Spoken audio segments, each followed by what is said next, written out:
Yo, what's good, everybody? It's your boy Steph from the Hot Moving Podcast. I haven't talked about the Suns in a little bit, so I figured why not? Because Bradley Beal had another breakout game today in DC. It was his homecoming, and I'm happy, right? He got 43 points, leading the show. Good. To me, it seems like Bradley Beal is fully back. Right, he's knock on wood, he's healthy. Okay, now I'm not gonna get too caught up in his game. It is a good sign. Hopefully, this is a sign of things to come. No, not dropping 43 on a nightly basis or weekly basis, but can he start getting in that 20, 26 average range? Right, it can be done. Right, Allen doesn't have to score. Nurkic, you don't need to score, and even though Nurkic had a pretty big game because for his standards, we need Bradley Beal's production right now. I know it was just against the Wizards, 9-40 lottery team. I get it, you know what I'm saying, but it's still NBA basketball. And he's able to go on that court and drop 43. Then I am happy with it.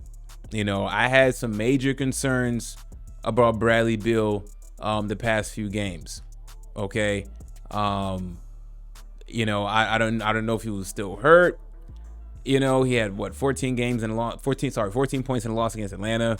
The win against Brooklyn, he had 12 points or something like that. He had 12, 19.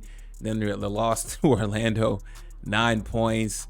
Lost to Indiana, 12 points. Right, so he was on this stretch of just outside of the Miami game where he put up a decent game of 19 points. I was just kind of like, what's going on with Bradley Beal? Right. But to me, maybe it seemed like he's just trying to pick his spots. Maybe certain games he feel he can go off. I just hope that come postseason, that we don't get a hide and seek Bradley Beal.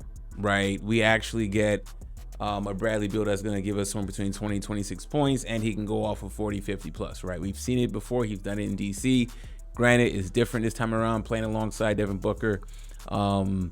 And Kevin Durant. Both guys can go nuclear as well. But when both of those guys are having an off night or just a mediocre night, I don't expect Bradley Beal to have a mediocre night, right? So at any given moment, it's good to see Beal get 43, but at any given moment, it's good that one of these guys can go off, but that's not going to win his ball games, though, right? It needs to be an equal distribution of scoring for the most part, and we haven't really seen that too much. Still plenty of time to figure things out. This team is starting to come together. No, I don't think they're going to make it out the West. I think they're going to make things very interesting. Considering the Clippers right now, they've been, I saw somewhere they were 25 and 5 in the past month and a half, or whatever it was. Crazy, right? So Clippers are looking like a team to beat in the West. I know OKC is number 1 and Minnesota is number 2. So, for me, if the Clippers are healthy, and since they figure out their adjustments with the lineup by starting James Harden, that is the team to beat. Could we match up against the Clippers? No, we just don't have the size in the middle. We don't really have anybody that can bang with Zubac. Maybe Nurkic can cause maybe just a little problems, but for the duration of the postseason, I don't think so. But as of today, I'm happy that Bradley Beal is back with a game from him. I know it was just the wish-washy Wizards, 9-40. I get it. It's still an NBA team. He's still physical enough to go out there and drop 40. So I'm excited to see what Bradley Beal does next and how he is going to flow within this offense. Whatever this offense is. Right now, it's like KD get a turn, Beal get a turn, Booker get a turn. But it hasn't been Beal's turn for a minute. So anyways, guys, thanks for watching this vid. Please like, subscribe. I'm out.